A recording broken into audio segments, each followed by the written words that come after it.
Time for a new drive belt. I started my 2007 Ford Focus yesterday morning.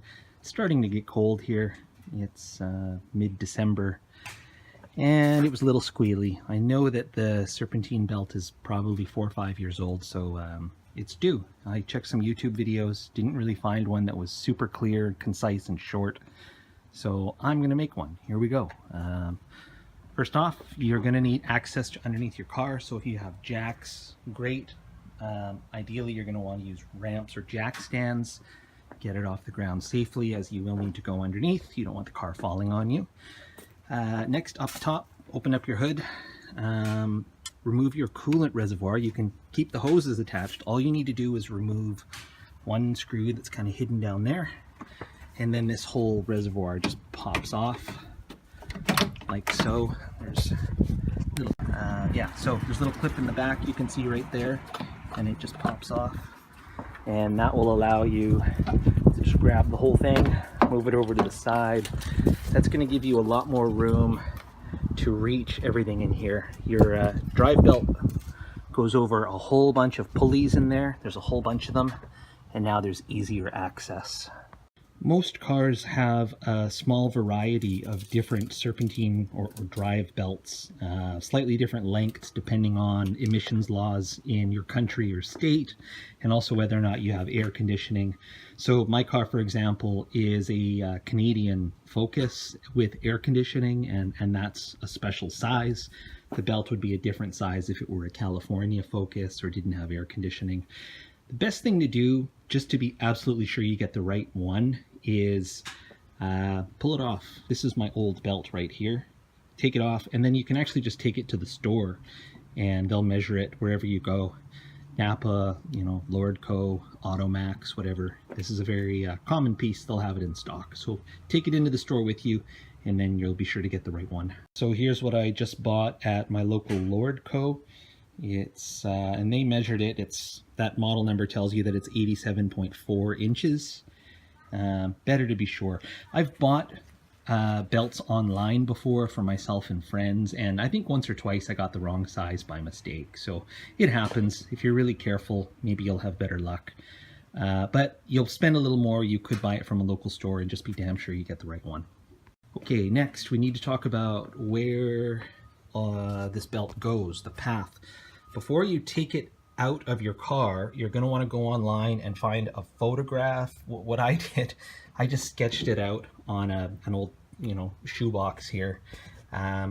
So from the top, if I'm looking down on it, this is where all the pulleys are, and this is the path that the belt follows.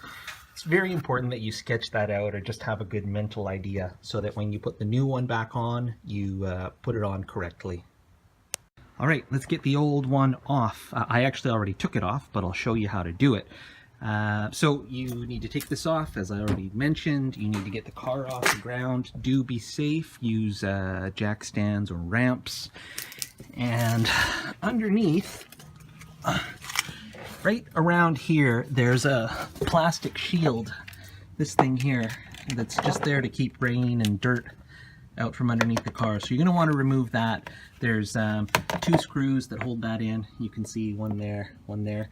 So just go under your car and remove this plastic thing. Once you have that removed, I'm going to go underneath and see if I can show you. It's kind of dark under there. So let's keep our bearings right at the front of the car, looking straight back. Ignore this. I already have it attached to where I'm going to show you. So you go in, and what you're looking for is the furthest left, lower left pulley. And yeah, let me see if I can maybe put a finger on it. It's really hard to see. I'm going to stop my video and turn it back on with a flashlight, and hopefully I can show it to you better. Okay, that's much better. I got a light under here so you can actually see what I want to show you. So you go under here, and you can see, so here's all your pulleys, and the furthest left one on the bottom is right there, right?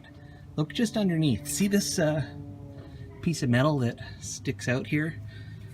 It's attached to that pulley, and that's your tension pulley. And to loosen it, you're going to attach something to this and put some tension on that, and that's going to loosen the belt. So what you're going to need is a 15 millimeter socket. This is an impact socket. And you're also going to need something pretty big with a good amount of leverage. You could use a socket, just a standard socket set, but you're probably going to curse and swear a lot. If you have a breaker bar, this is a 1/2-inch breaker bar I bought on eBay for, I think it was 25 bucks. Money very well spent. This will give me a ton of leverage to get the belts on and off. Okay, as you can see, I have my breaker bar and 15 mil attached to the tensioner there. And as you can see, when I move this that way, you can see this move and see that tensioner. The whole thing moves. That's taking tension off the belt. So when you're taking your belt off, what you're going to want to do is you could do this part. I actually recruited my 8-year-old daughter, and I had her just pull the tensioner back, and it'll click when it's out of room. And then I did the actual removal. So while someone is doing that, you're going to be up here, and just when it gets loose, you're just going to pull it off this pulley. Once the belt's off one pulley, it's completely loose, and you can just kind of pull from this side, pull from down here, and fish the whole thing out. And go get a new belt, and then repeat the procedure in reverse. Just going to get this unraveled and fish it through from this side. I've got my awesome drawing right there just for reference. And it's kind of a pain in the butt here to make this all fit, but go ahead and swear at it if you have to. It's not that hard, really. You just need to get it back on all the pulleys and make sure that you put it on like that. If you do make a mistake, it's very likely not going to fit the size of the belt. It's pretty hard to make a mistake and still manage to get all the pulleys. So if you do that wrong, it's very likely it'll be way too big or way too small. But just be very sure that you follow that diagram for whatever car you happen to have. Okay, the new belt is back on. I didn't video it, but really there's not a whole lot to see. You just do that. I'll give you some tips about what I ended up doing down here. So my breaker bar didn't work out all that well because I was tightening the tensioner, which sorry, my light moved. There it is. It's right there, right? And my breaker bar kept running out of space. It would just keep bottoming out, hitting the bar. So what I ended up doing was I went back to the lightweight socket with a 15 millimeter socket on it, and that allowed me to get on it and get this all the way back and then apply enough force. It'd be very hard to get all the force you need though with this because it's so short. So what I did for this particular job, that's my shoe, just so you know. Just for this particular job, I used that. Found a great big wrench I had kicking around and you know, stuck them together, and then I was able to leverage it, and that worked. So the new belt is on. I started the car, the squeak's gone, everything's good. Now I just have to put it back together, put that shield back on, and put my coolant reservoir back in place with one screw right there, and that's it. If you're cursing and swearing a lot trying to get the new belt on, you're probably just not loosening the tensioner enough. So try to loosen it more. It should give you ample room to get the new belt on. What else can I tell you?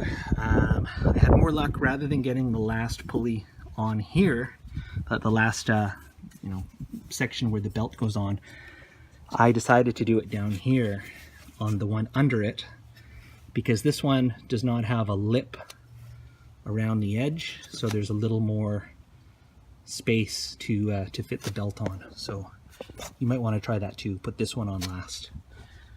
Hope that's helpful. Shops want roughly $100 to do that job. You can get a belt on eBay for about $20 and you can save 80, or get one from the store for about 40 and you still save $60. So it's time well spent. Hope that's helpful.